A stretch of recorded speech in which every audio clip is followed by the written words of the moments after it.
Amazing week at the Dreamforce conference put on by Salesforce in San Francisco.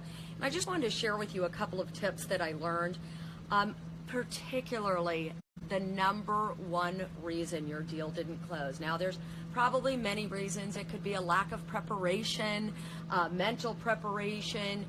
If you're selling a B2C product, you're just not mentally prepared. On a B2B product, you didn't look up your customer, you didn't find out about him on LinkedIn, on social networks, you really didn't dig in and do your homework.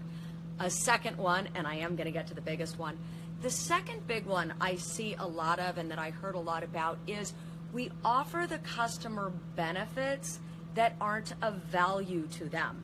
Now, the problem with that is when we offer benefits that aren't important, the customer thinks, I'm paying for them somewhere anyway, and I don't want to do that. I've seen this with CRM systems. We go into all these benefits, all of the things that the software does. Now, if that benefit is something the customer won't use, even if it's the same price, they're thinking, I'm paying for something I'm never going to use.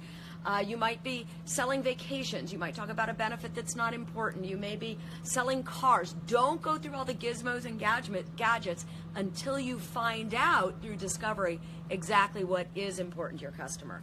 But now, here's the main one. Here is the number one reason your deal didn't close. Are you ready? The number one reason your deal didn't close is because we made it way too complicated. We gave the customer way too much information. I want you to remember this. People would rather make no decision than make the wrong decision. There's actually a neuroscientific principle called decision fatigue. And that is when we have too much information, we actually become paralyzed making a decision. This has happened to you. I know it. You've been making decisions all day, and decisions, the more decisions we make, the less clarity we have.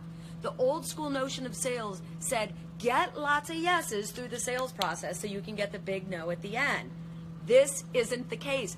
Not with information overload, not with the amount of data that we take in every day. 110,000 gigabytes of data is what neuroscientists say we're taking in. You're overloaded. I'm surprised you're watching this. I'm glad you're watching this.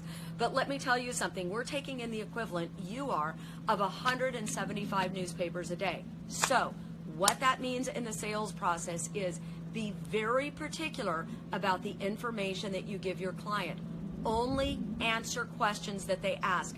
Never answer a question that the customer didn't ask. Keep it streamlined. Find out the three most important things to them and only give them that, because otherwise your customers will stick with the status quo. They won't make a decision. They don't want the change. It's too much.